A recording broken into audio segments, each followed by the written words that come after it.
kick it off?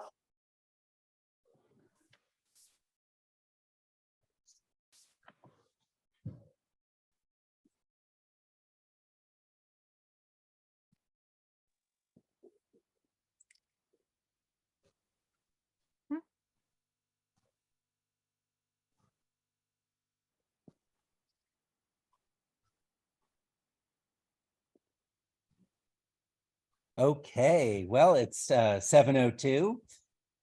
Welcome to the May edition of the Do Tell Story Swap. My name is Brandon, and I'll be the MC tonight. We have a nice group of over 15 people. Pretty good for a Tuesday night in May. I'll just go over a few of the basics. The Do Tell Swap was founded more than 12 years ago by Elaine Stanley and Kenneth Foster, and both of them are with us in the audience. We have two people who chair the group now, Katie Mangan and Meg Brown, and they are here in the audience as well. So we are well supported by founders and staff, and here we are. We have people joining us from Washington, and we'll find out where else as well. I know Utah, Kenneth is in Utah, and a few other interesting places, I'm sure, and we'll find out. Basically, the way this works is stories are 5 to 7 minutes, told without notes, told, not read. And tonight, the way we're going to handle that is if a teller reaches the 10-minute mark, Katie Mangan, one of the co-chairs, is going to toot her whistle. Katie, can you, did everybody hear? I didn't hear that. I think it's at such a high frequency. We can't hear it. I can't hear it. But believe me, when you get to 12 minutes, you're going to hear it, because I've heard it at 12 minutes, it gets a little more robust. It's more like a church organ at that point. So the frequency is a little bit lower. Anyway, Katie is going to toot her horn at 10 minutes and then blast the organ at 12, just to let people know. Something I want to emphasize, though, is that we love people who just come and listen, because what better way to honor one another than listening to them? And so if you are here to listen, you are very welcome. Normally at about 1 hour or so, we have a break, a 5-minute break. I don't need to tell you where the bathrooms are. People are laughing because I've made that joke every single month. And it's not funny. But the bathrooms are down the hall on the right, if you're in my house. And then we'll come back, and sometime when we're in person, we circle up and we introduce ourselves, and there's a monthly prompt where you say a sentence in response to the prompt, so we get to know each other a little better. And usually we have some announcements at that point, and then we hit the ground running again with the second half of our stories. And so I have a list of tellers here. If you have just joined and are interested in telling, put your name in the chat, and Katie will send word to me as to when to fit you in. Generally, some people who've asked for permission for longer stories go toward the end of the swap in general. And that'll be the case tonight. We have some stories that are a bit over the regular 7 minutes. So we may get to hear the whistle. All right, I believe I am going to kick it off. Katie, is there anything I failed to mention, or Meg, before we begin? You're good. Okay, great. So this is a new story, and it is only half of a story. So I'm hoping it's going to be under 7 minutes. This story is about the scholar Jared Diamond. He wrote the book Guns, Germs, and Steel. And I am a freshman humanities teacher at a private school, and I built the entire freshman curriculum around this wonderful book, Guns, Germs, and Steel. It's an answer to the question, how did geography shape culture? And Jared explores how, because of geography, the luck of the draw, some cultures were able to settle and farm, develop technology, because they could specialize, and they go down this path he calls the path of guns, germs, and steel. Meanwhile, other cultures remained as they were pretty much 15,000 years ago.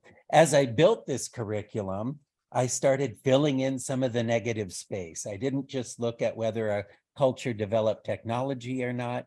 I also looked at how geography affected religion, how it affected architecture, how it affected literature. And I started thinking maybe I should reach out to Jared Diamond himself. Jared.diamond@ucla.edu. Easy enough. I sent off some emails. I told him what I was up to in my class. And then I even began writing a manuscript of my own. I sent samples. After the first 50 pages, I sent it off to Jared. 100 pages, 200 pages. I didn't get a response. I didn't want to be one of those regular people who were constantly jamming his box with academic stuff. I decided to reach out casually as well. Jared, Brandon here. I just wanted to wish you and your family a Merry Christmas. Or, Jared, I saw there was an earthquake in Los Angeles. Are you and your family okay? These didn't garner any responses either. I wasn't crazy or anything. I didn't go on past any sort of normal point. I stopped emailing. Undoubtedly, there was some admin who was fielding the emails, and they were missing this wonderful opportunity for an exchange between the great scholar Jared Diamond and an eager Beaver high school teacher. And so I simply let Jared settle back into the print of his books and speak to us from there. And because I had more time on my hands, I finished my manuscript, 600 pages about Jared Diamond's book, Guns, Germs, and Steel. Of course, my first impulse was to email him, but no, I calmed myself. I would be content just knowing that if this were ever published, and if Jared Diamond ever read the book, he would see that I had dedicated it to him. Oh, happy day. The year was 2010. I was teaching from my classroom, and through the window, there was our head of school walking, and beside her, Jared Diamond. He had come to our campus. You see, one of our students' fathers owned a company and actually employed Jared Diamond to give these ritzy tours in all these exotic parts of the world. And he had offered a fully expense-paid vacation to the Napa wine country if Jared came up and spoke briefly at an assembly at his daughter's school. You see, we used Guns, Germs, and Steel as our textbook. Well, I could no longer concentrate. With sweaty hands, I gripped my manuscript and I went outside the classroom and approached. There he was, a diminutive man. He had no mustache, but a close cropped beard that framed his face, from which he peered as though from within a looking glass, with his dark, small, intelligent eyes. Would he remember me? Would he make the connection between the hundreds of emails I had sent him? No, he did not. Our head of school introduced me. He looked at me, expressionless, shook my hand, and then went back to talking about the hawks and how they are supreme predators in the area. Jared loves birds. Well, then it was off to lunch. But Jared spent the entire time with his back turned, not only to me, but the entire humanities department that was eating with him. You see, he only wanted to speak to one person, and much to her embarrassment, it was my wife. Jared prided himself on all 17 languages he could speak. And when he found out she was Indonesian, he demanded she be brought in and have lunch with him so that he could practice. He was struggling for a word. I was the only one trying to follow the conversation. The rest of the department had given up. Terasi, I said triumphantly, and he looked hard. He cheered and then went right back to practicing with my wife. She looked helplessly at all of us as she began to help him list all the dishes made with this terasi, which is fermented shrimp paste. Apparently, he was somewhat of a cook, couldn't find this down in LA. And when he learned that my wife had plenty of shrimp paste at our house, for a moment, he seriously considered her going home and bringing it to him and him throwing all his clothes away so he could bring a suitcase full of shrimp paste back home with him to LA. But no, he had a lecture to give and a vacation to embark upon. Well, for the presentation, I gave a lavish introduction, 10 minutes long, about what Jared meant to me, what he meant to our curriculum, what I had written about Jared. I held up my manuscript. I pointed at the first word of this 600-page manuscript, Jared Diamond, the first two words. I remember him sitting in the front row, staring back at me, stone-faced. And then it was his turn to lecture. He gave a brief 5-minute talk on his life as a bird biologist turned into a geographer. He opened it up for questions. There were several. And then he brought it to a brief close and told everyone he had to embark on his vacation to Napa, and leaving the deans to scramble with what to do for the extra 20 minutes he had left, he departed from the gym. I followed, holding my manuscript. Jared, Professor Diamond, I said, could you? Hold it up. He stared at the manuscript. No, he would not, could not. He had room in his suitcase for shrimp paste, but not my manuscript. But I was expecting this. To his surprise, I took him by the arm and I clipped a tiny rubber bracelet. It's a souvenir from our school, merchandise, in which there's a thumb drive. And on the thumb drive was my entire manuscript. I'll try to make time for it, he said, and then turned and walked toward the double doors at the front of the school. Unbeknownst to him, I watched him walk down the hall. Unbeknownst to Jared, I was still watching as he veered over toward a trash can. Unbeknownst to Jared, I was still watching as he unclipped the bracelet with the thumb drive on which my manuscript was and dropped it in the trash. Then he went out the double doors and Jared Diamond was gone. That's the first half of my story.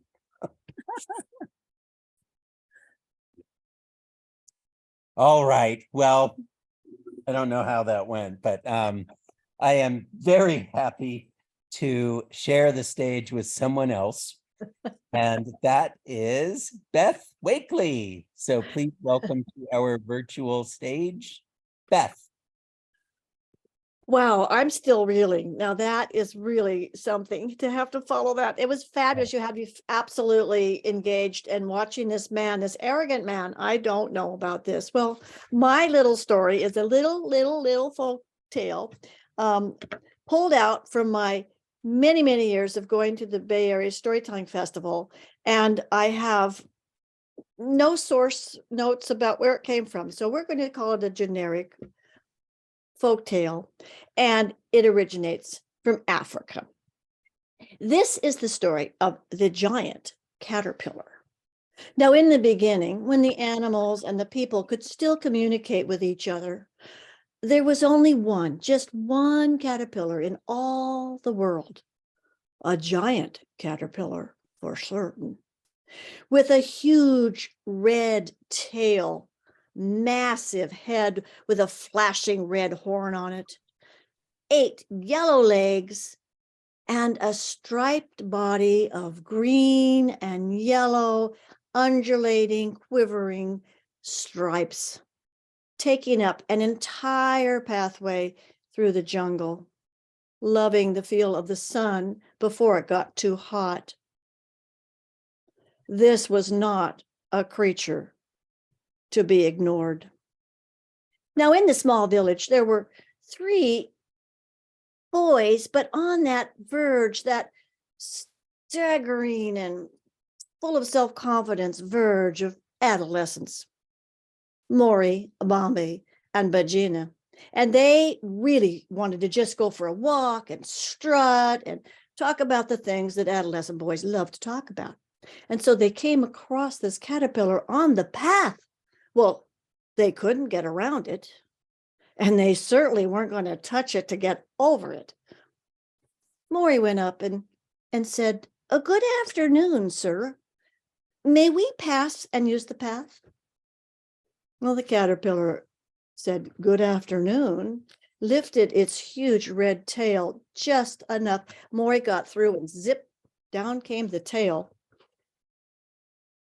Bamba and Bajina kind of looked, and Bamba went up and said, excuse me, may I follow my friend? May we both go and follow my friend?" Caterpillar looked over and said, "Hurry up, Sonny." And the red tail moved sideways just enough time. Maury could get through. Zap, it closed right up and the path was blocked. Well, Bajina just sat there for 1 second and yelled out, "Move your tail. Let me pass. I want to get by." Caterpillar kept his eyes closed, didn't move at all. And Bajina got even louder and started to shout, "Get out of the way. Let me get on the path." The caterpillar opened one eye and glared down at Bajina. And Bajina screamed out, "Get out of my way, you ugly old worm." Well, the caterpillar reared up its great red and its head and that flashing horn on the top, and it opened its wet red mouth and let out a roar about the loudness of a lion, but it came down, boom, snap, and that was that. Bajina had been swallowed whole, and the boys watched in horror. The caterpillar crawled off away, maybe to digest, but the boys ran back to the village as quickly as they could. "Oh my goodness, Bajina's been swallowed whole by the monster. He's gone, swallowed whole." Well, the chief called everyone together, and the men brought their spears. He said, we must get revenge for Bajina. You go on that path, find that caterpillar, kill it, and bring me back its hide." So the soldiers and the men, they had their spears. They were shining in the sun on the path where the sun was coming. They had their shields, and together they made a lot of noise marching up the path. And when they reached where the caterpillar was, the caterpillar once again reared up and roared out a roar that would shake the limbs of all the trees nearby. Its mouth was large enough that it could fit over the whole village in it. But there was no one there when it snapped its mouth closed, because the men had run back to the village as fast as they could and said, "The monster's too big. The monster's too great. We can't handle it. Eyes as big as calabashes. Oh my goodness. Body as thick as a baobab tree. And the mouth. But where's my son? Where's Bajina?" called out Bajina's mother. And the men became very silent and looked down. "Where is my son? What's happened to Bajina?" Well, the men couldn't answer that. But Bindao, another woman from the village, called out, "Sisters, get your weapons. Let's go and get Bajina back." and they couldn't have weapons. They were forbidden to have spears or hunting knives, but they had their yam pounders and they had their kitchen knives. And so with these, they felt they could do what they could do, and they were willing. And they were quiet, so quiet when they crept down the path. And I think Caterpillar must have been rather sleepy after such a busy day, was sound asleep. And Bindao, she got very close, creeping close. 1, 2, 3, lifted her yam pounder and brought it down with such force, boom, right between those calabash eyes. The caterpillar was dead. The women took their knives and cut open the belly, and out jumped Bajina. I'm hungry. I want my supper. The women laughed and were so pleased to have him back. They began to cut up the caterpillar into small pieces. And Bindao looked over and said, oh, look what's happening. The pieces began to wriggle, and they had turned into little caterpillars themselves, crawling every which way all through the forest. And that is why today caterpillars are all over the world. Now they're very gentle. They wouldn't even roar to flee, but they still want to be spoken to politely. The end.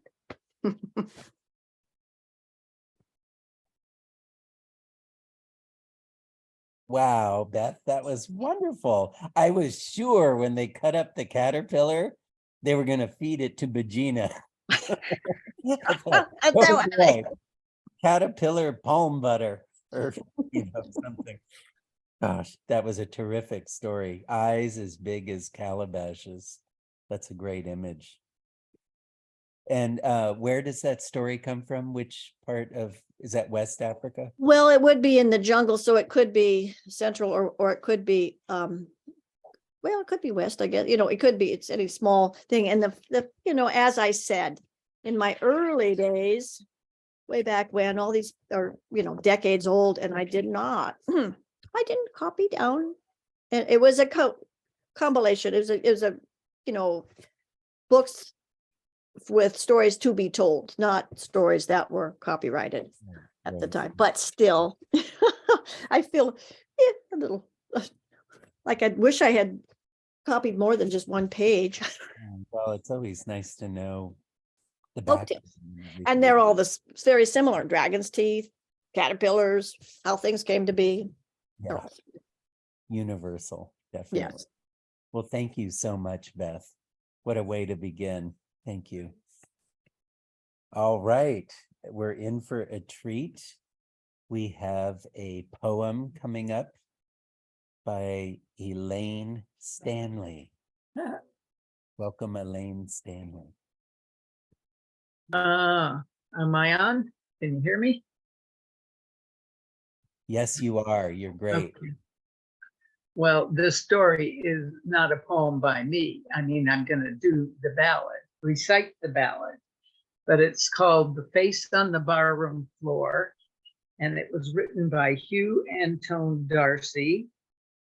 And I like it because it is descriptive enough that if you close your eyes, I can see it happen.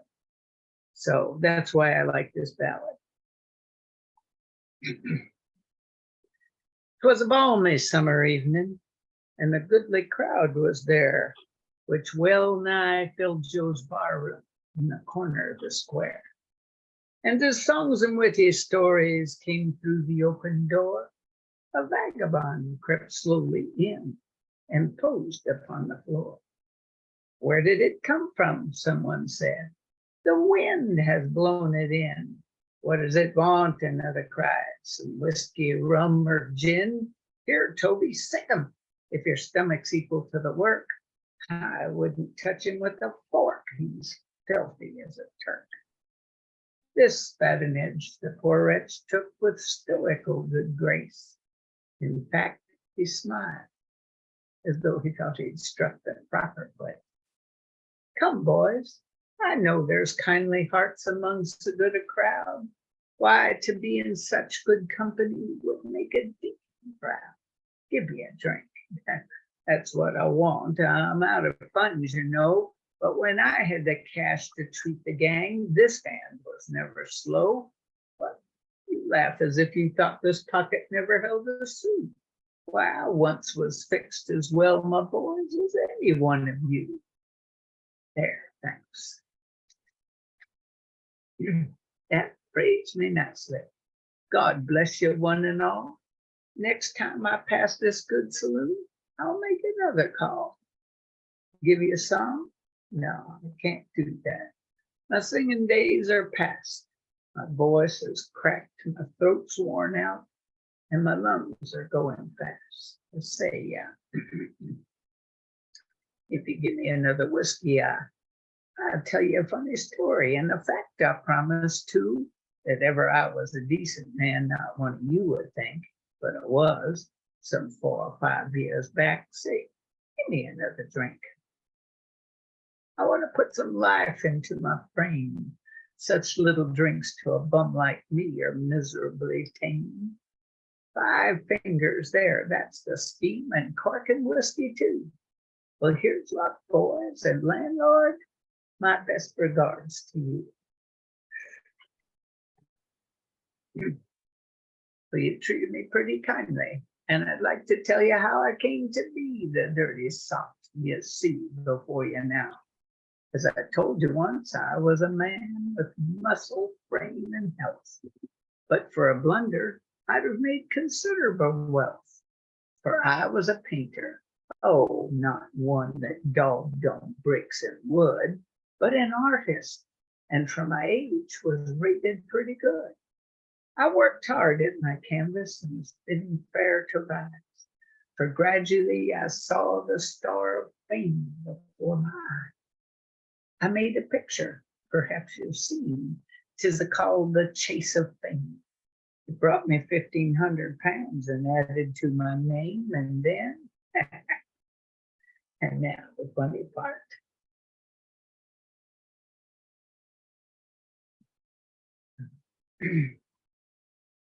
Now the funny part.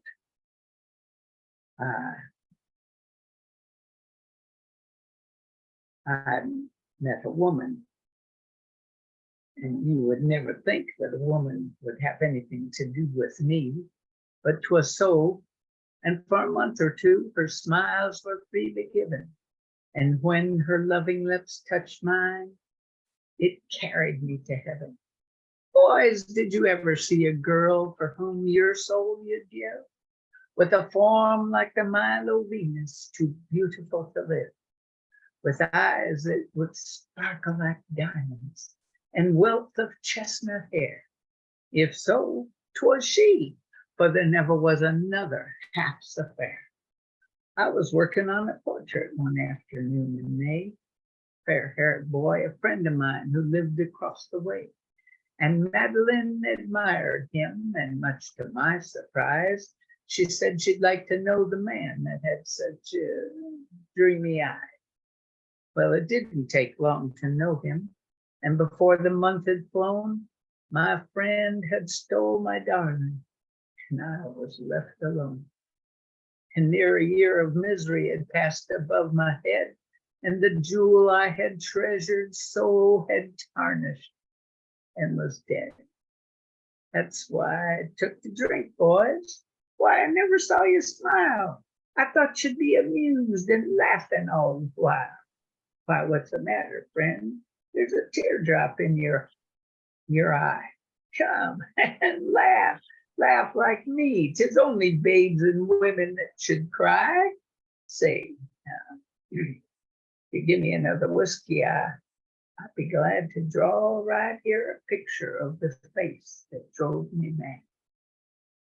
Give me that chalk with which you mark the baseball score, and you shall see the lovely Madeline upon the barroom floor.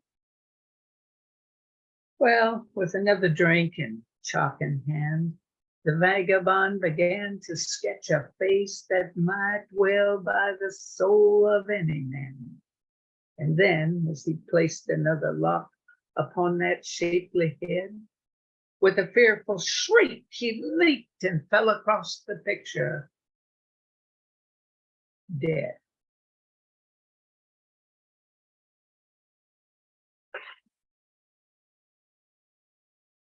The face on the barroom floor. Oh my gosh, what a great pause before the word dead. Yeah. That was a I just love the description of the words there. I can just see it happening, you know, I can too. a neat ballad. Now, Elaine, is it hard to memorize something like that, or? Well, I memorized this piece a very long time ago, and now with Parkinson's, I battle to keep my memory, to keep the whole thing together. Well, you sure But did a wonderful job. I say yes and no. It's easy to memorize originally because it has to rhyme and you'll come up with the right words.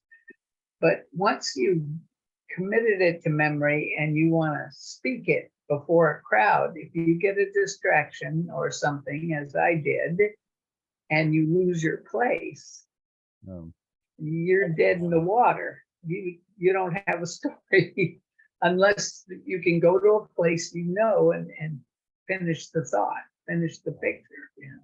I guess the rhymes would make it so if you did lose your place, it would be very obvious, I suppose, which is not really, because you forget where in the story you were.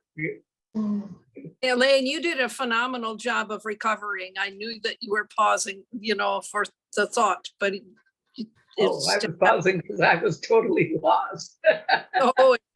I knew, but hey, I would not have wanted to try to memorize that poem. I would have done if I had stopped. So you still are a great poem reciter and storyteller. Always. Well, thank you, and it was a fun story to do. So thank you for letting me do it. Wow. Well, thank you so much, Elaine. And next up from Seattle, right, Sharon? Well, I'm in Montana for the summer, so You're in bumping all around. Montana. You summer in Montana. So I summer in Montana, yeah. Right. When the snow flies, no.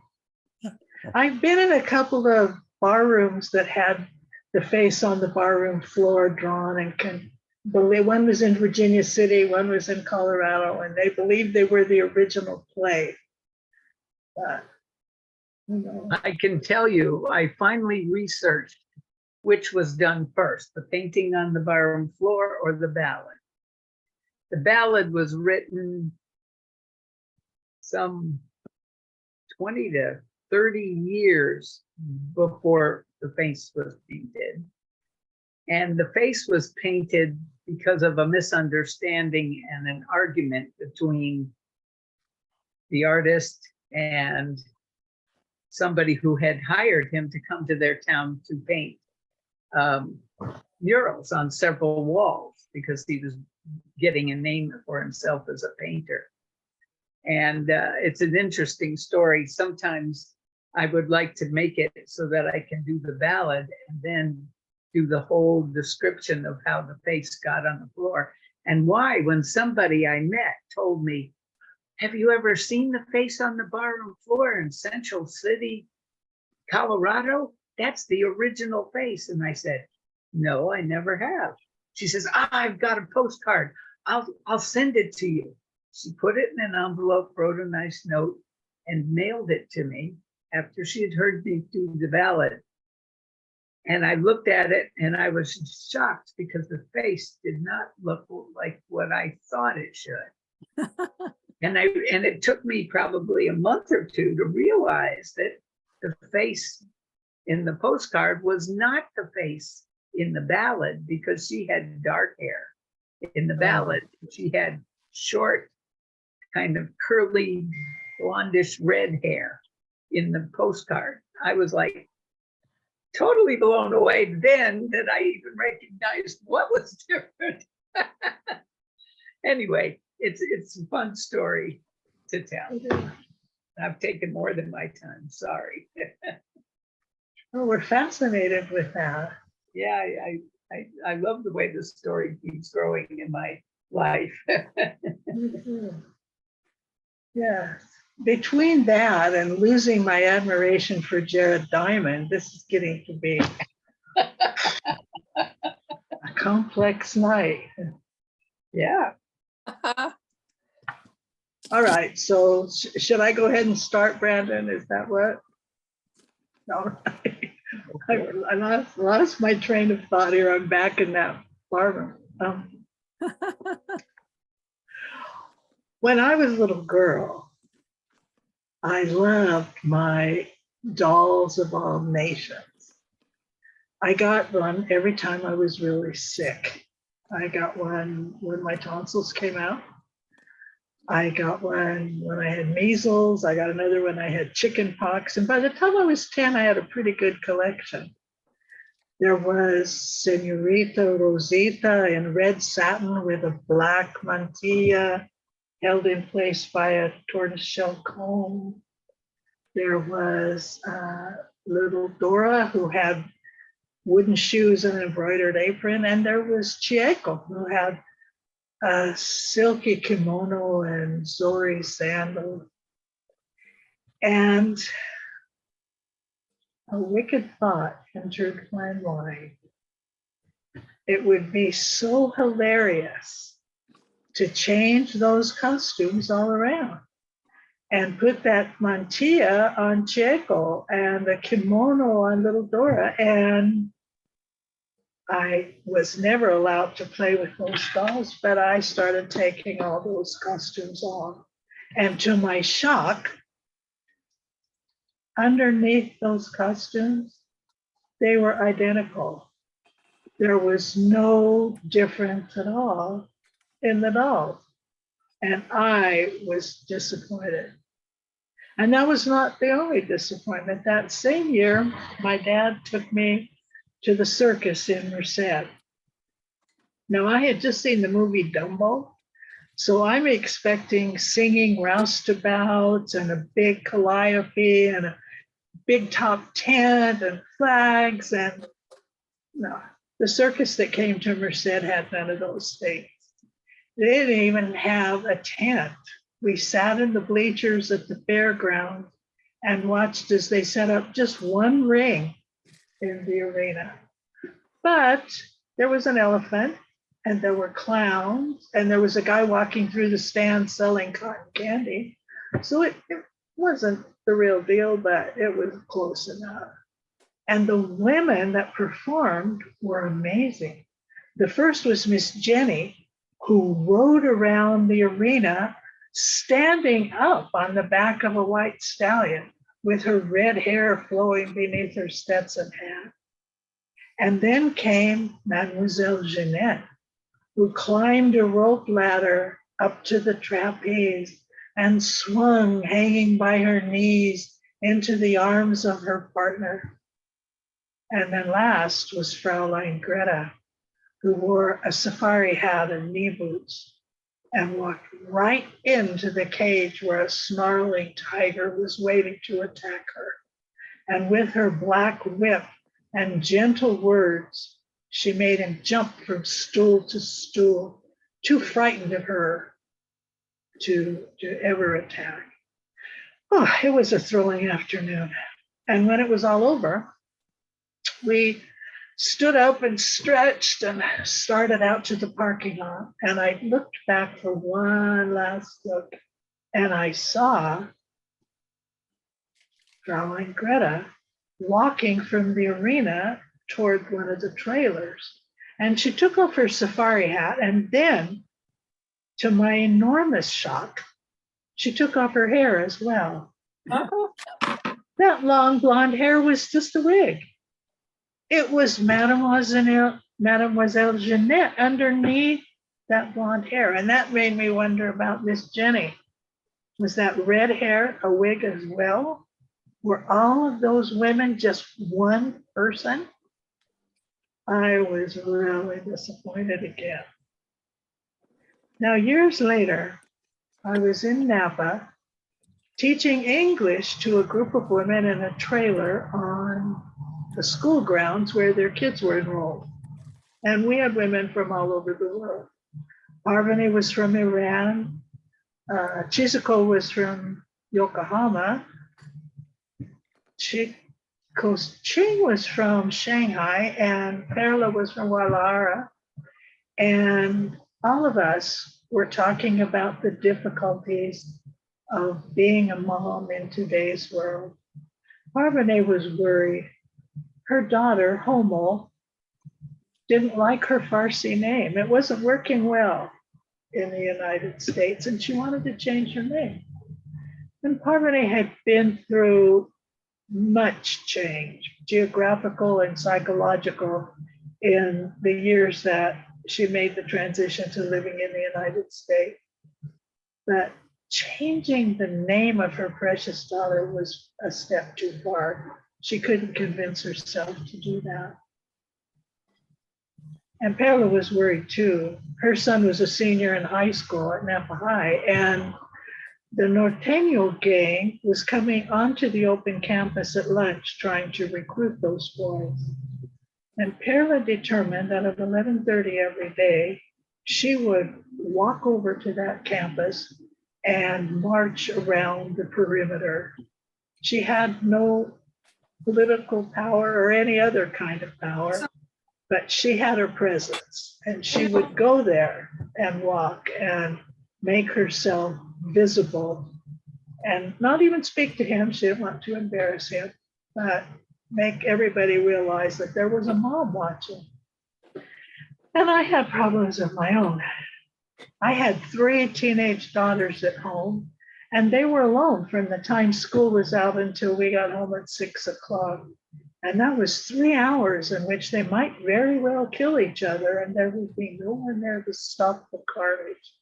So we were worried, and each of us talked about the difficulties that we faced. And as I looked around that room, I realized that beneath the different cultures and the different outfits and the many different kinds of challenges that each of us faced, we were pretty much different versions of the same person. And this time, I didn't find that disappointing at all.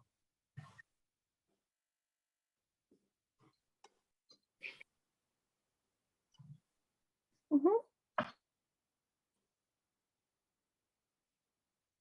Sharon, that was amazing how you wove those 3 anecdotes together into a full story. That was wonderful. I that the circus, you described these women, and I thought, oh, and they were all the same woman. That was really dramatic. And then what you did at the end was touching. It was beautiful. Well done. Thank you so much. And next up, we have Laura. And this is the first time I've heard Laura tell at the Do Tell swap. Laura, where are One you? more thing. Let's see. Oh, there you were. Sorry. So please welcome to the Do Tell stage.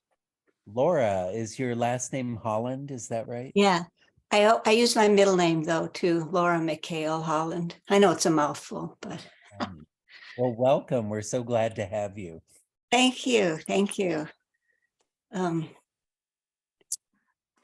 My daughter has been asking me since the beginning of the school year if I would come and tell stories at my granddaughter's classroom. She just turned 8. She's in 2nd grade.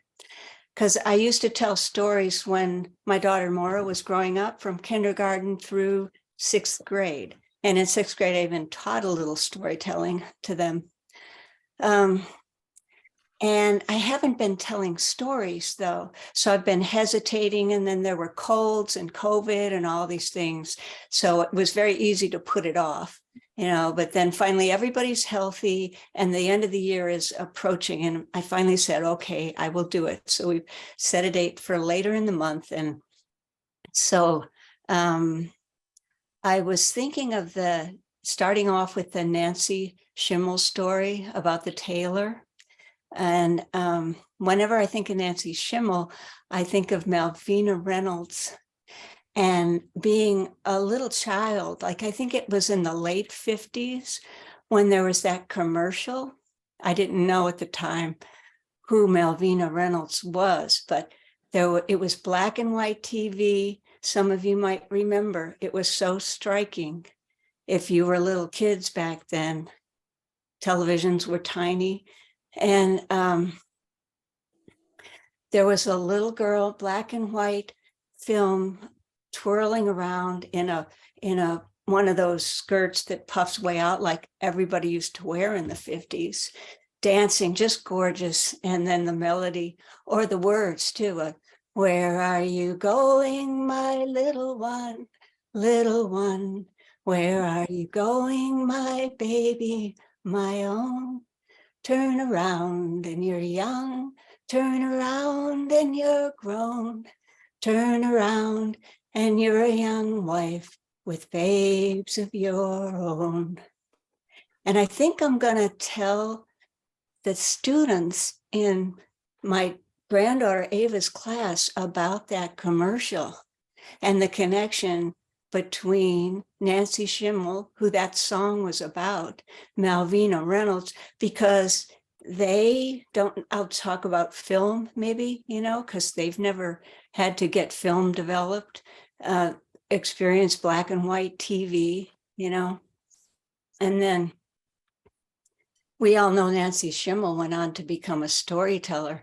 As far as I know, and I don't know that much about her, and I could be wrong, but I don't think that she ever did folk music, so, but she might have. But it's very interesting to me that she took a folk song and turned it into a story. The Taylor story was originally a folk song. So it came out of her tradition with her mother and the environment that she grew up in. So, and, I don't even know if they'll know what a tailor is. So I'm going to have to ask them that too. These little people, who are growing up in such a different world. So once I find out, and if they don't know, I'll explain to them what a tailor is. And, so there was this tailor in a village, and he was very skilled. And for people all around who could afford it, he would make very fine clothing for them. But his clothes were threadbare, and his coat was wearing out, and the cold weather was coming up, and he didn't have a decent coat to wear. He couldn't afford to make one for himself. But then he got this idea, if after everything that he made, if he set aside some of the material, eventually he would have enough material to make himself a coat. And so that's what he did. He saved a piece here and a piece there and another piece. And eventually he did have enough material to make that coat. And he made a wonderful coat, and he put it on. It fit him just right. It felt so good. He loved to wear it, and he wore it and wore it and wore it and wore it until it was all worn out. Or at least he thought it was all worn out. But then he took a good look at it, and he realized he had just enough material to make a jacket. So that's what he did. And he put that jacket on. It fit even better than that coat did. And he wore it and wore it and wore it and wore it and wore it until it was all worn out. Or at least he thought it was all worn out. But then he looked at it and he realized there was just enough material in there to make a vest. And that's exactly what he did. He made a vest, he put it on, it looked good, it felt good. And he wore that vest every day so happily. And he wore it and wore it and wore it and wore it until it was all worn out. Well, he thought it was worn out, but then it turns out he looked at that vest and realized he had just enough material left to make a cap. So that's exactly what he did. He made a cap. He put it on his head. It fit just right. He went outside with that cap on. He wore it every day. He wore it and wore it and wore it and wore it until it was all worn out. Or at least he thought it was all worn out, but Then he took a look at it and he realized he had just enough material to make a button. So that's just what he did. He put that button on his favorite shirt and he wore it and wore it and wore it and wore it and wore it until it was all worn out. Or at least he thought it was all worn out. But then he took a look at it and he realized he had just enough to make a story. And I've just told it to you. Aha. Laura, that was wonderful. I can see you pausing and asking the young folk to guess. Or even suggest things that he could Yeah, tweak it right. into, stretch it out. Great. Really wondering after hat, where do you go from there? Wow, that was terrific. And button and then story. What a great end. Wow, perfect. Well, that is the first half of our roster, and we have some longer stories coming up. We have 3 tellers who've asked for 10 minutes or so. And I think it'd be a good time, Katie and Meg, if you agree, to take a short break to do our introductions and then get right back into our 3 storytellers who've asked for extra time. Does that sound good? Sounds good. Wonderful. Okay, so I will pause the recording and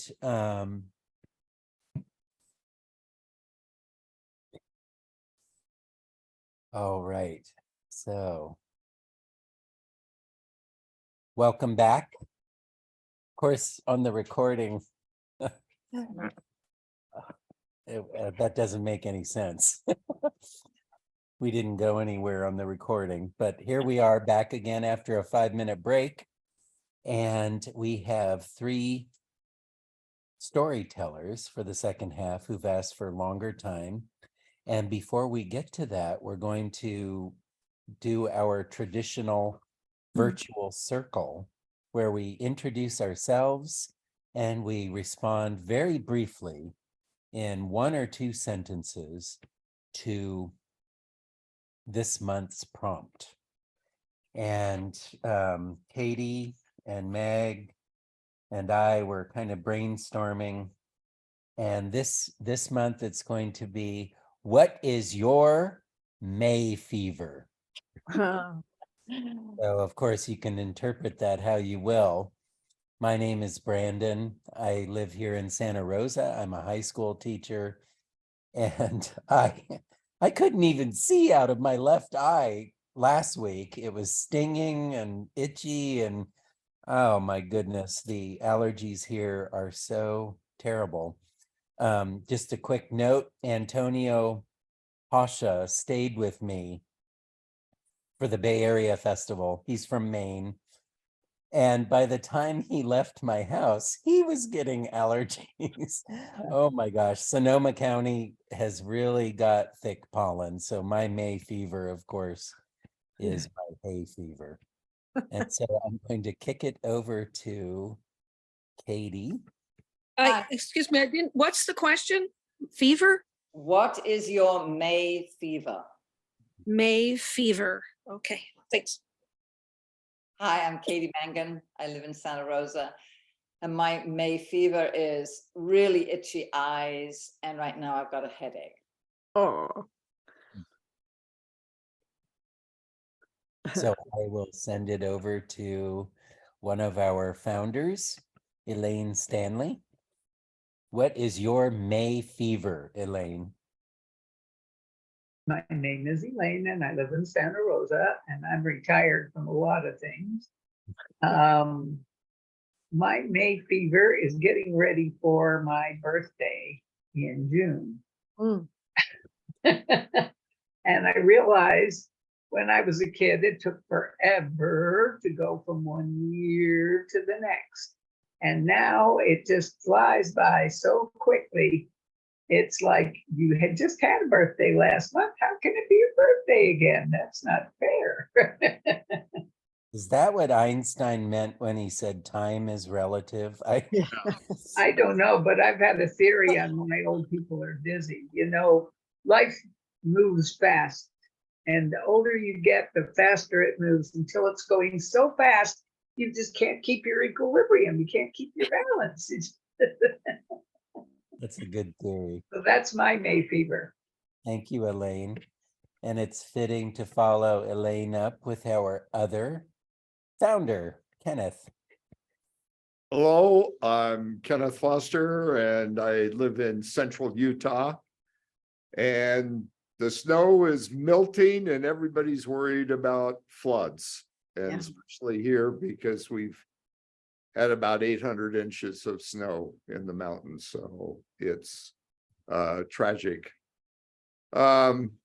Well, it's a blessing and yet tragic because of the floods and people's basements are filling up with water. May fever. When I lived in California, and especially early on when I lived in Livermore, California, I had hay fever. But when I moved to Washington State, didn't really have much of a fever, and in Utah, nothing's blooming yet, so I don't know what May fever is. So I'm just waiting to see. It's a different experience being in Utah and living in the tops of the mountains. It's a different experience. So Kenneth, that's the answer. Move out of California. Yes, that's it. Thank you, Kenneth. And next up, we have one of our storytellers from earlier, Beth. I'm Beth, and I live in Sebastopol, and it also was the home of Luther Burbank's gardens and stuff, and that's where a lot of the pollen has accumulated, and it happens to come into my eyes as well, especially the little oak. What are the flowers practically of the oak tree? All that yellow pollen, I just feel like I'm kind of swimming through it. Yeah, that grasses. Anyway, I love May, but it is a blessing, and that understanding that you better wear a mask, not for the pandemic, but for the pollen. Good advice. I see that yellow pollen on the hood of my car every morning too. Thank you, Beth. And next up we have Ellie Shiva. Excuse me. Is this okay? Yes. Yeah. Right, thank you. My name is Ellie Shiva Hart, and I live in Petaluma. And I have a little bit, I noticed this year, because we've had this, it was dry and then it was wet, and it was dry and it was wet. And we had not only blossoms, I got bucket fever. All the little birds are out flirting with each other and trying to mate with them. So that's turning me on a little bit. That's real fever. That's Eva. thank you, Ellie Shiva. And next up we have another one of our tellers from earlier, Laura.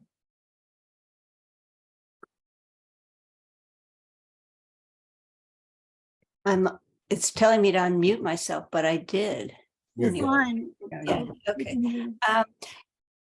Well, I think of it in terms of getting excited. And every May, our backyard is just full of poppies, and they're at their best. You know, they grow gradually, they bloom kind of late, and the yard is just full of them right now. And it's just so exciting because it started off, I got just this little flat, maybe 10 years ago, of 6 little plants, and they just proliferated everywhere. So that's my May fever.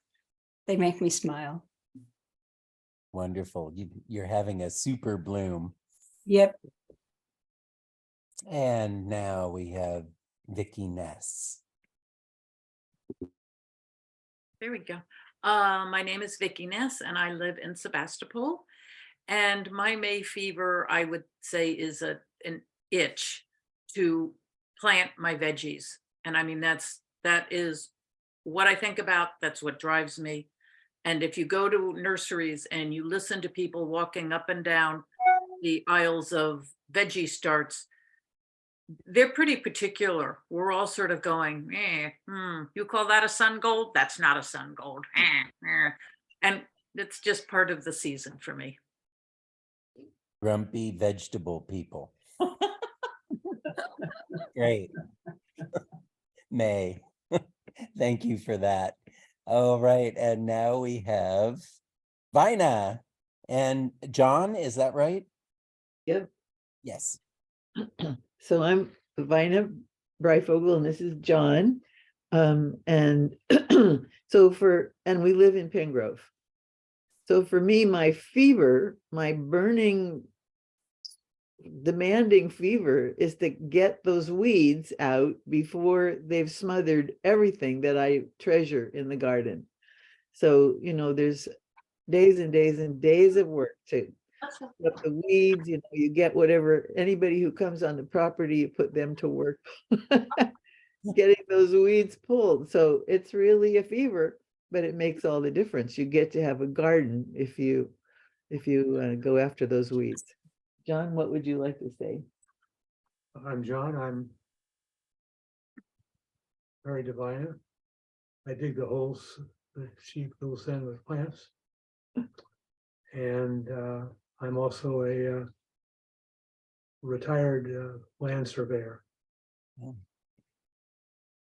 I bet you have very straight rows of plants.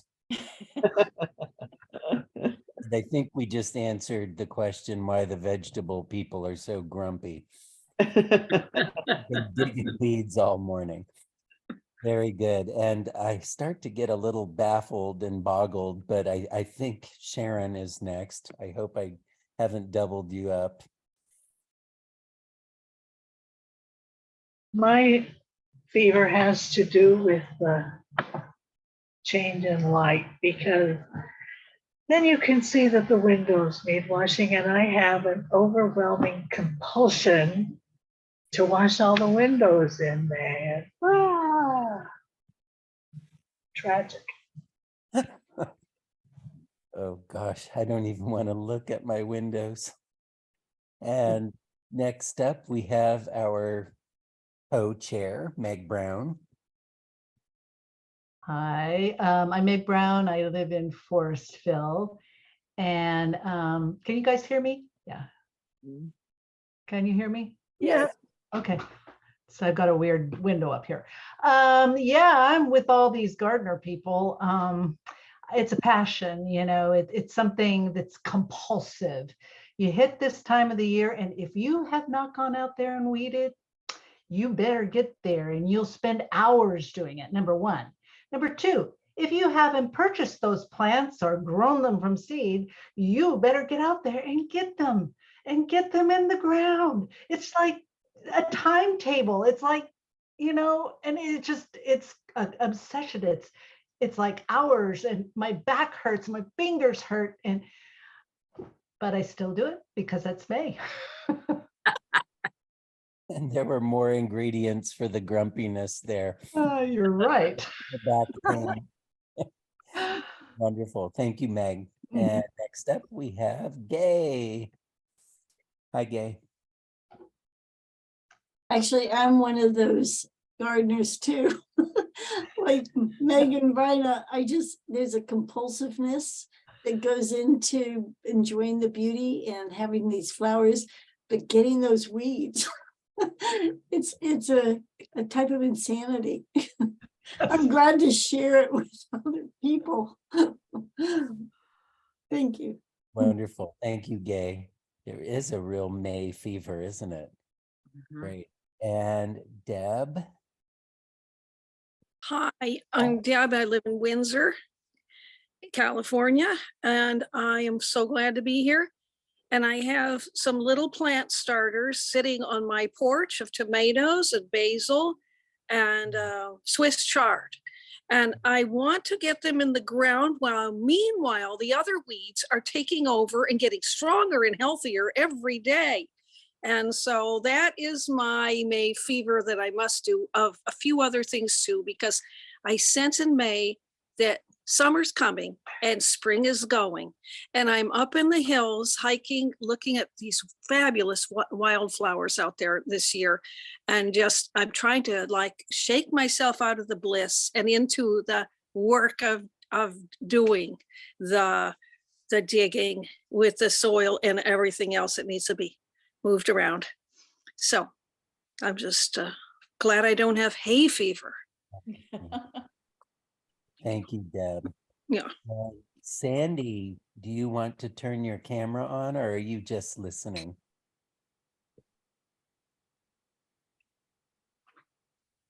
Okay.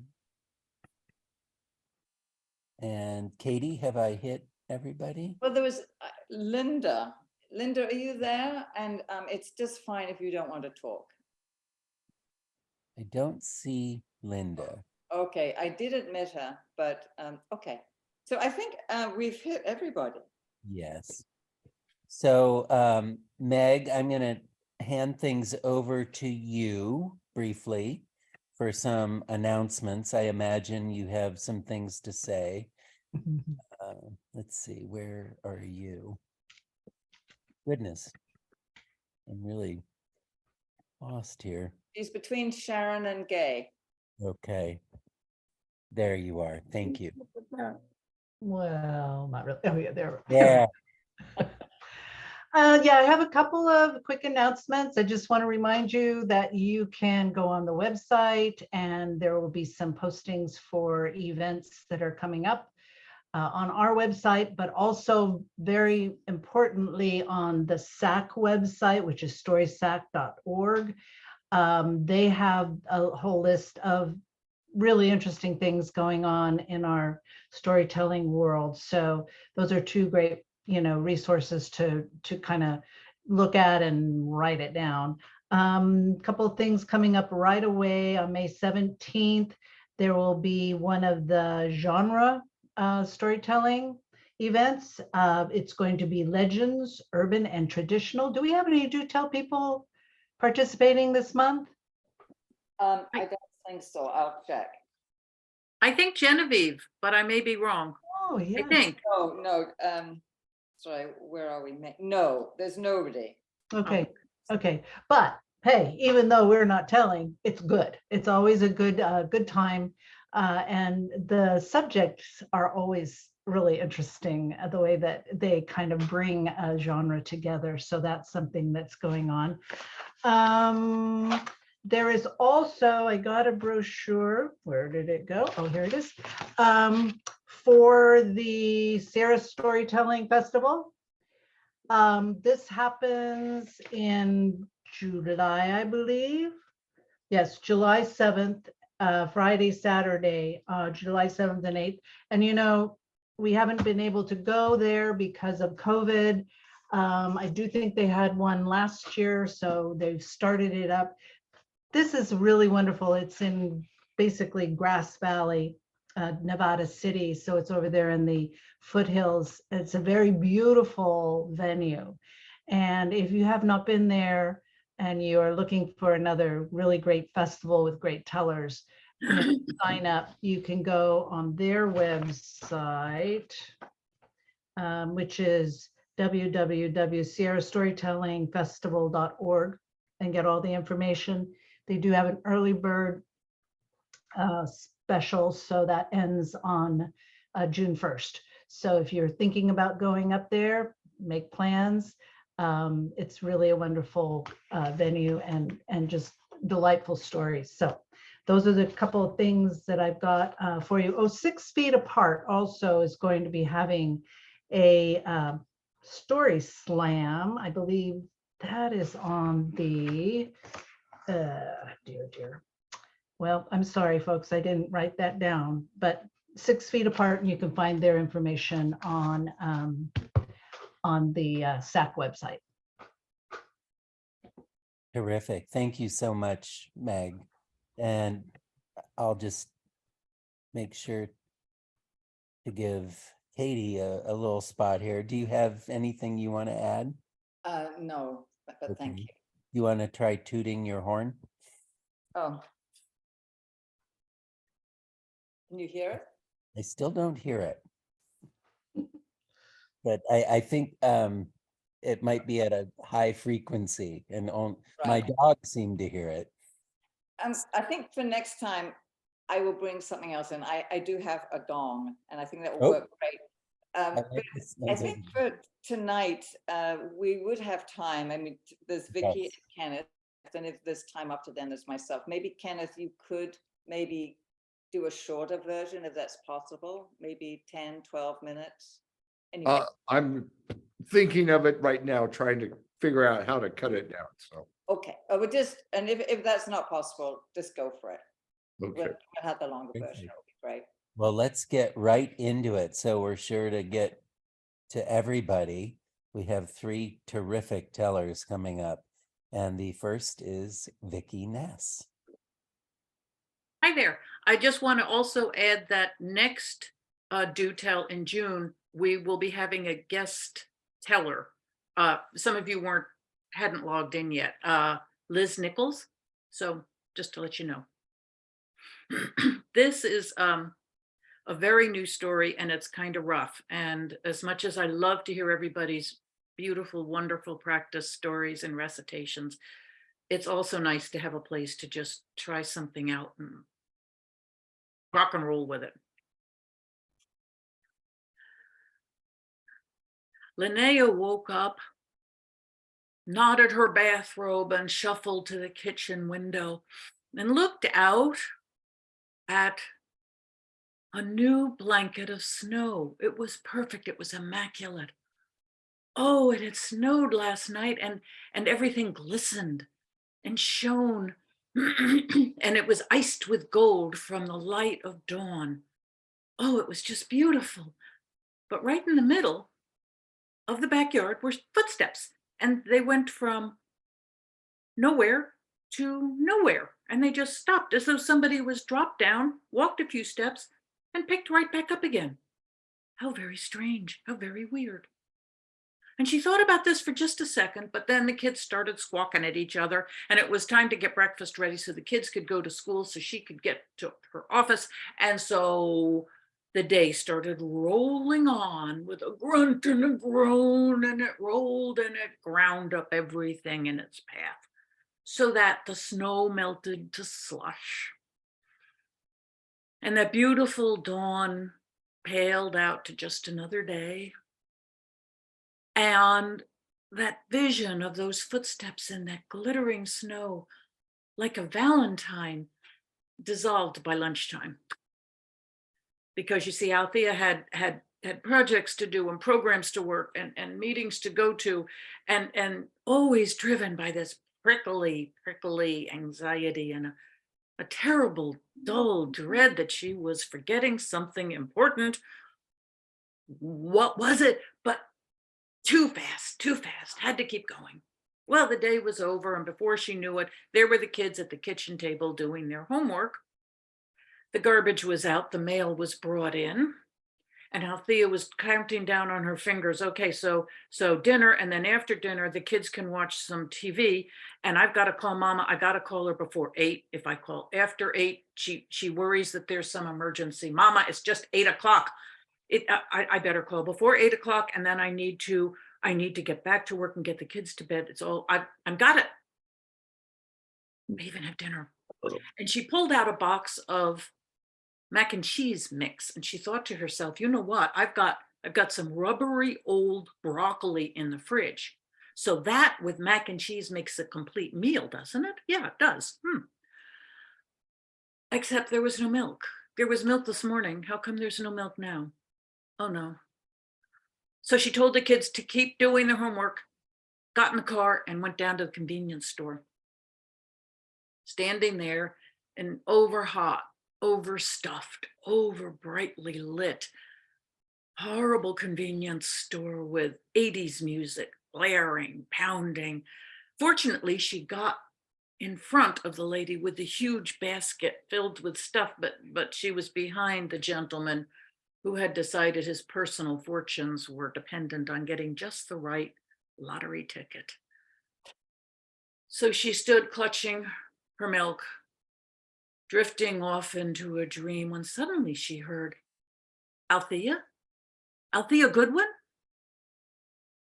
So she turned and looked at the woman behind her, and the woman said, "Hi, my name is Claire. Claire Reese, you probably don't remember me. We went to school together." And she told Althea that when she, Claire, was a freshman, her very first day she came in and these mean girls started picking on her and bullying her. And she just wanted to go home and cry.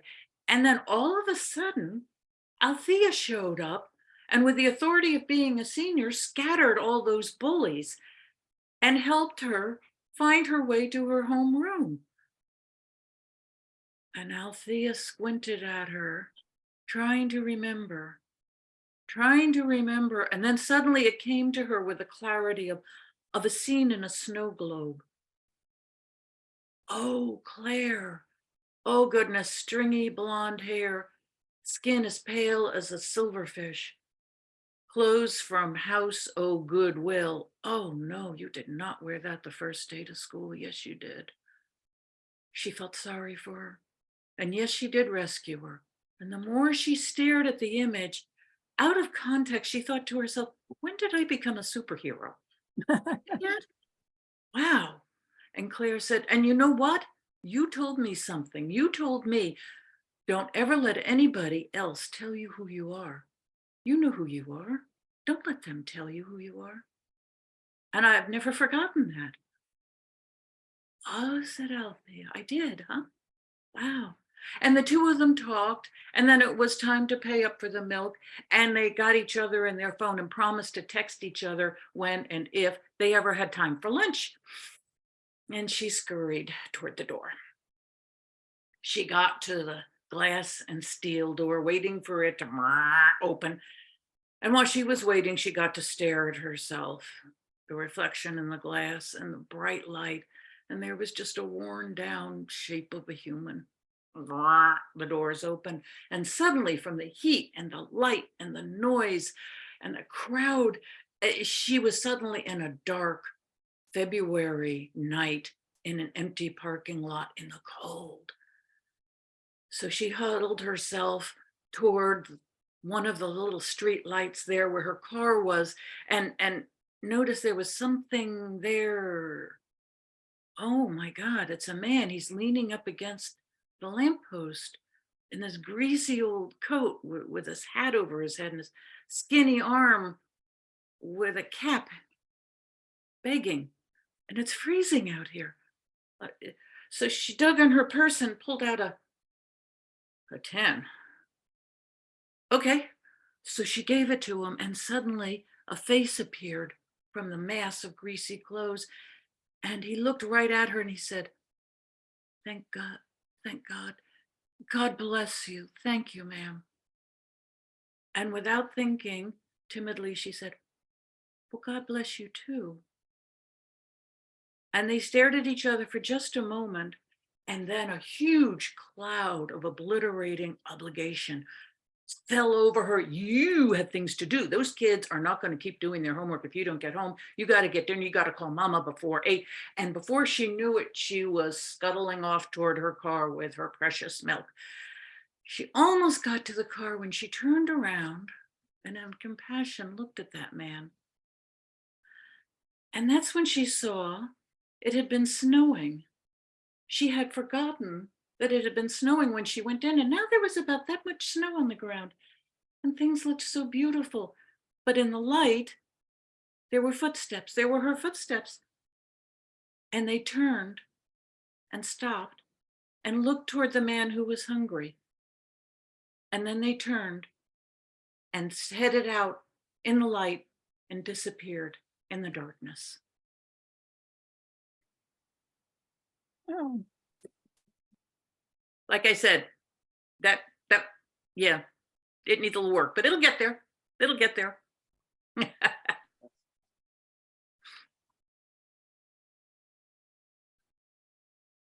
It's there. That was beautiful. It's trying to get there.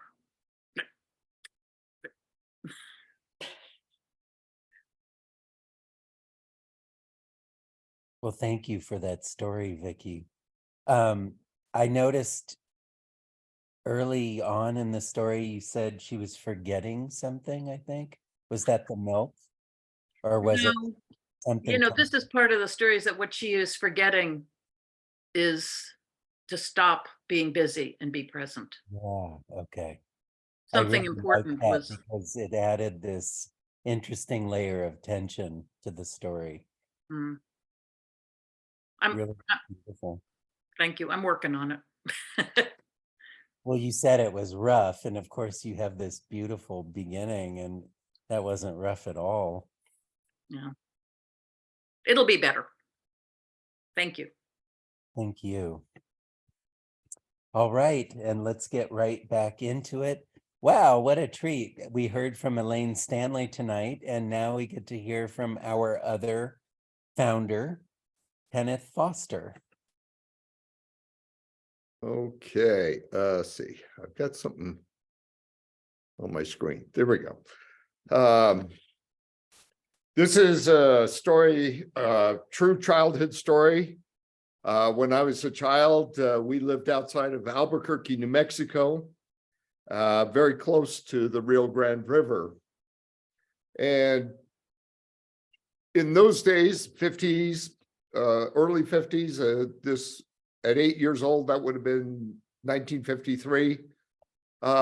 We were kicked outside as soon as breakfast was over and not allowed to go back inside until supper time. Lunch sometimes was served on the porch. Sometimes we went to the neighbors to have lunch, and that's where my best friend lived, Martin. And Martin and I would play outside all the time. And this particular day, we were going to go out and throw dirt clods, but it had rained the night before and the dirt clods were not sticking together the way they should have. It was more like mud clods. So we decided to go down to the creek and see if we could get wet. And as we got to the creek, to our surprise, there were thousands and thousands of pollywogs. We couldn't believe our eyes. We forgot about getting wet. We just sat down on the bank and watched them swim up and back, up and back. And pretty soon we started catching them in our hands, and you could hold them and some of them would have their external gills still, and some had already lost their gills and starting to develop little feet. And it was great. And before you know it, a contest started. Look, Martin, I got 3. I got 5. Well, I got 7. And then Martin started to cheat. He went and found a can in the creek, scooped it up. There were like 10 pollies in that can. Well, not to be outdone, I walked up and down the creek until I found a can. Found a coffee can, one of those blue ones. You probably remember what coffee brand that was. And I scooped it up and I had 15. Well, Martin did not like to be outdone. And he took off running to his house. I knew exactly where he was going. His dad kept a bucket on the carport to wash the car. And I knew he was heading for that bucket. So I took off running to my house. I couldn't find that bucket anywhere. Dad had moved the bucket. On the back porch was my red Flyer wagon. I grabbed the handle of that wagon and took off running. Now, we lived on a gravel road, so that wagon was bouncing and banging and hit me in the back of the leg. I didn't care. I just kept on running to the creek. And when I got there, Martin was lifting that bucket out of the water. There must have been 50, maybe even 150 pollies. We couldn't really count them because there was mud and that green slimy stuff that floats on the water. It was all in the bucket. And then we had another great idea. how many polys can we get in the wagon? Yeah. We dumped the bucket back into the creek. We had to wait for the mud and stuff to clear. And then we used the bucket to put just clear water in the wagon. We filled it about half full. And then we got our cans and started putting polys in. We didn't have enough water because the polys were flopping out of the wagon and flopping all over the ground. We scoop them back up. So we filled the wagon right to the brim with water. And then we put can after can after can of polys. We had so many polys in that wagon, you could not see the bottom of the wagon. It was just brown and gray, swimming this way, swimming that way. Wow, it was wonderful. And then, of course, we had to have another idea. We wanted to show all our friends the polys. So we're going to head it back to my house. Now, pulling that wagon over a gravel road wasn't easy, and it took a long time. Water was splashing out, polywogs are falling on the ground. We had to scoop them back, put them back in the wagon. But finally, we made it to the back porch. And then we called everybody, and it was easy in those days to call people because everybody was on a party line. So you call one person and, you know, you got 3. So Billy Bob showed up, John showed up. Of course, Martin's brother showed up. We were Carlos. I couldn't forget Carlos. He was there. So we were all just having fun, picking up the polywogs and playing with them and putting them back. And my sister came out to the back porch to see what was going on. And you know what? We had another idea. Let's tease my sister with the polywog. So we would grab them and start teasing my sister. She would run around the yard screaming, and oh, we had a great time. Pretty soon, it was supper time. And all the moms called us home, or called the boys home. I was already home, but they didn't use the phone. No, no, no. In those days, mom stepped out the back porch. Teddy Jane, Billy Bob. You wait 3 times for them to call your name, but then you better get your, you know what, home, because supper time was on.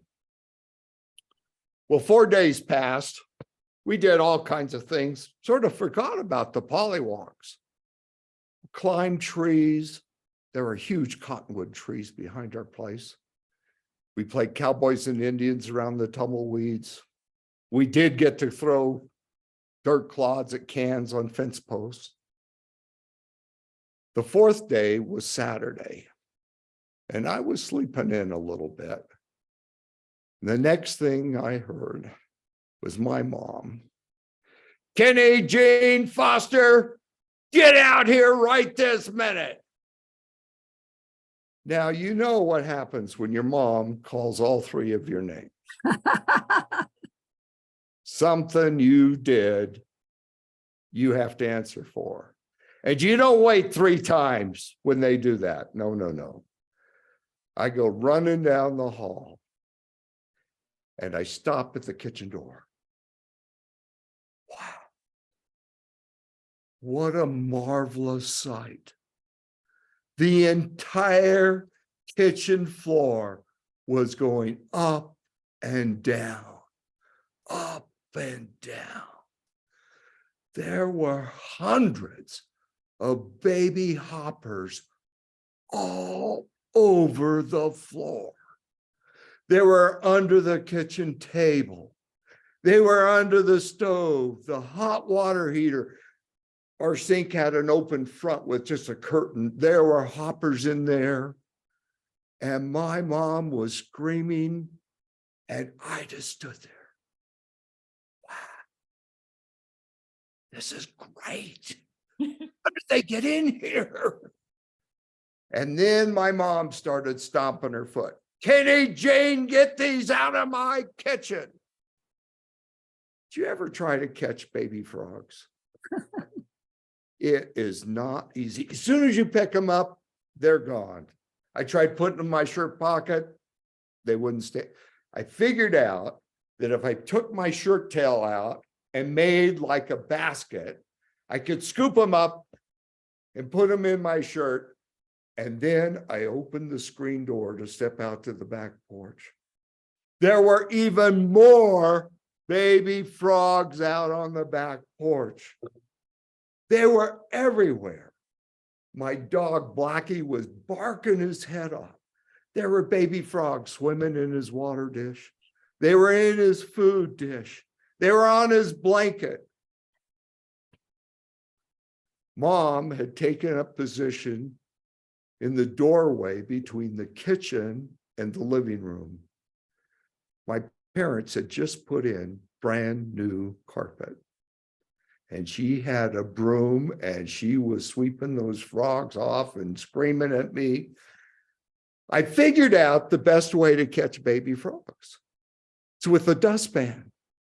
You scoop it along the floor and then you put it to your chest.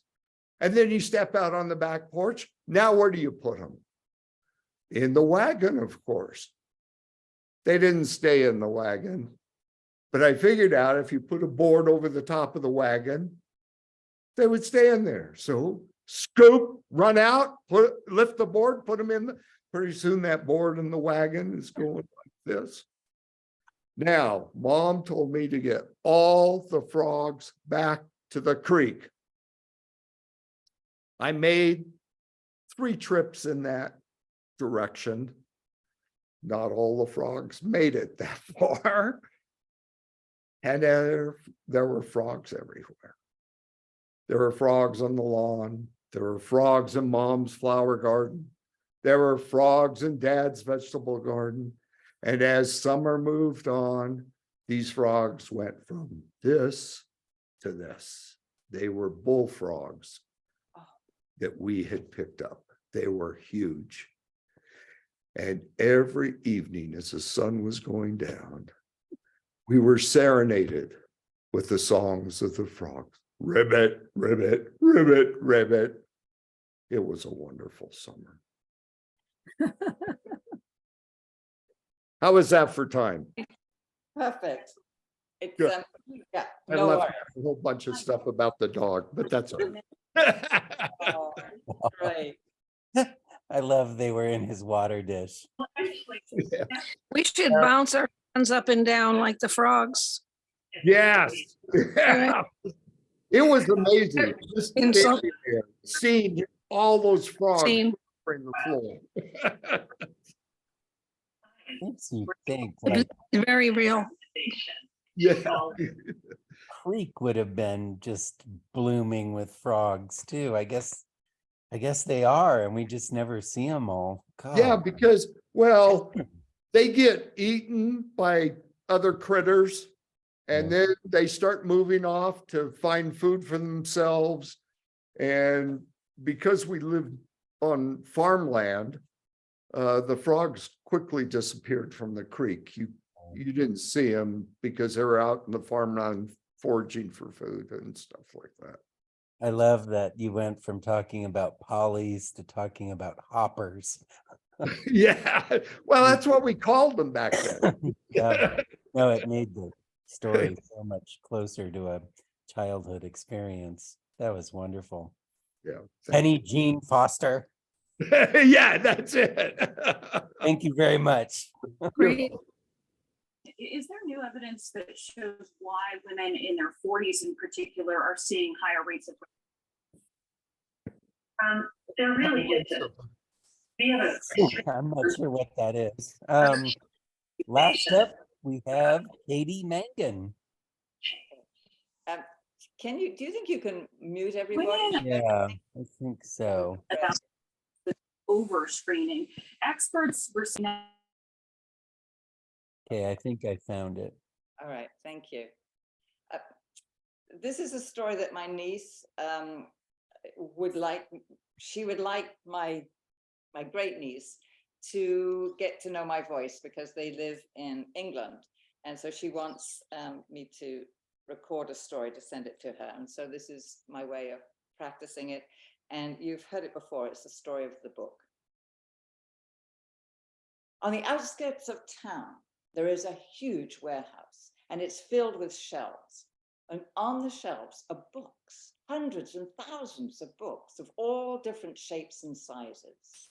And some books have print and some have pictures. I know all this because I'm one of those books, but I am different. My pages are blank. They're creamy white. They have no print or no pictures.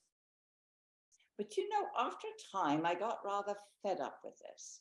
And so I decided to make a change.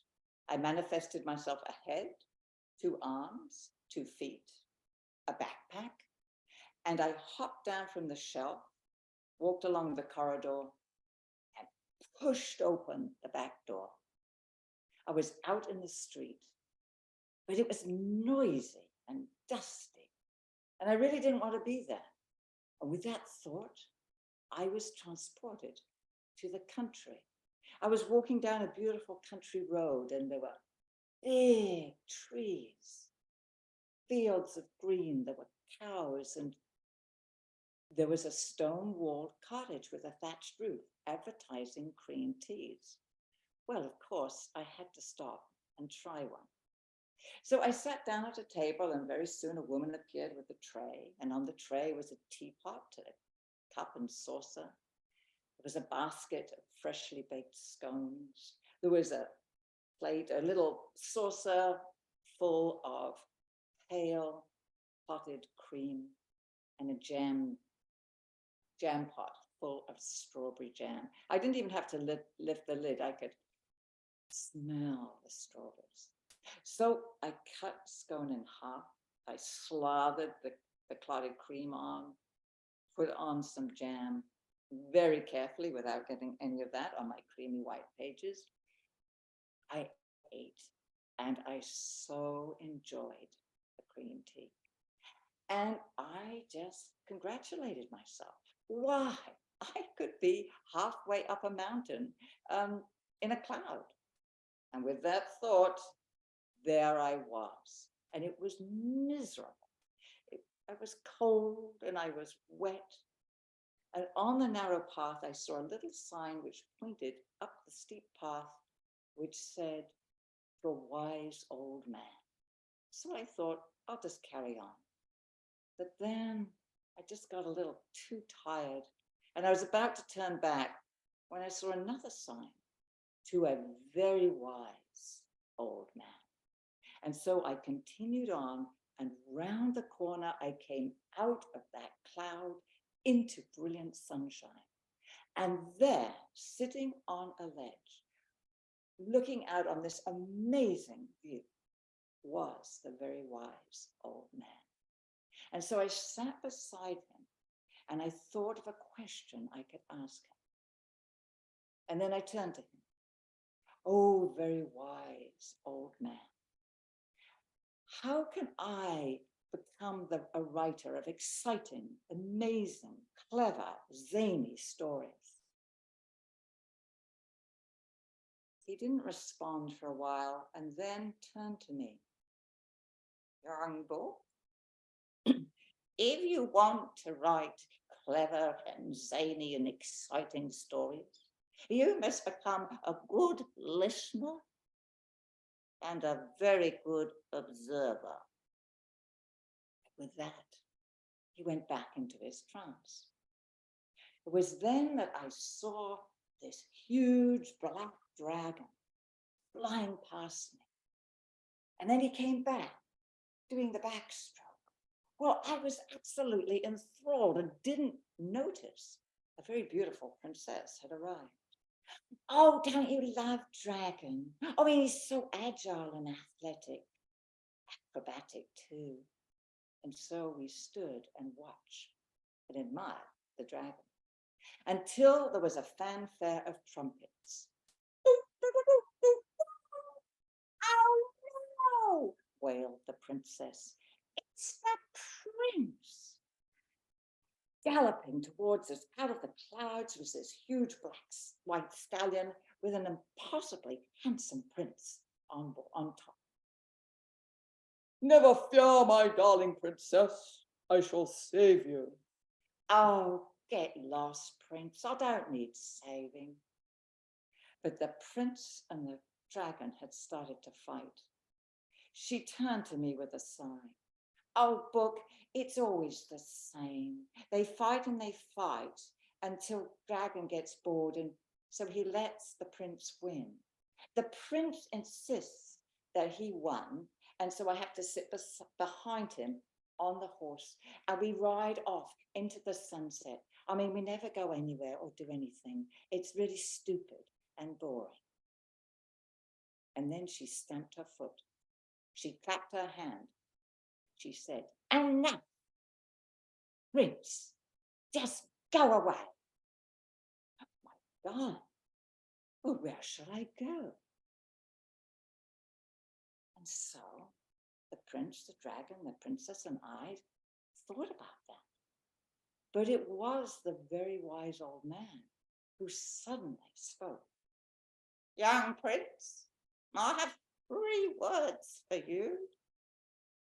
Hollywood, Southern California." And he pointed in the direction that we presumed was Hollywood, Southern California. And so the prince bade us farewell, and off he rode. So then the dragon and I asked the princess what she would like to do. She smiled. "Oh, you know what I've always wanted to do? I've always wanted a cream tea. Do you know where I could get one?" "I know," I said. And so the princess and I, we climbed on the dragon's back, and the dragon flew us down the mountain. And before too long, there we were at that charming cottage with the thatched roof, advertising afternoon cream teas. Well, the dragon wasn't interested in having a cream tea, so he lay on the damp grass under the trees. And the princess, oh, she thoroughly enjoyed her cream tea. And when she'd finished, she looked at me.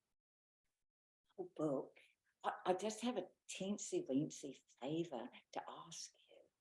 And do you think you could tell me a story? I mean, you must have so many of them inside you." It was my worst nightmare. I didn't know what to say. And then the words, they got stuck in my throat. I couldn't speak. Suddenly I coughed, and all these letters flew out of my mouth. There must have been hundreds and thousands of them, and they danced all around us. And as I watched, I noticed how the letters were forming words. The words were forming sentences, the sentences paragraphs, the paragraphs chapters, and the chapters leapt inside of me. I was a book.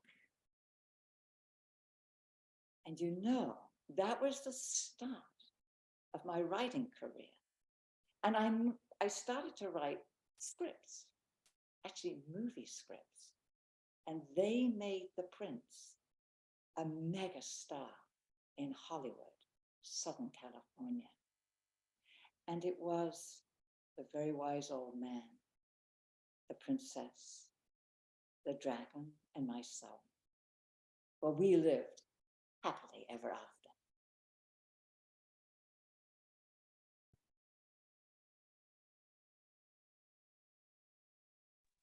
Oh, Katie.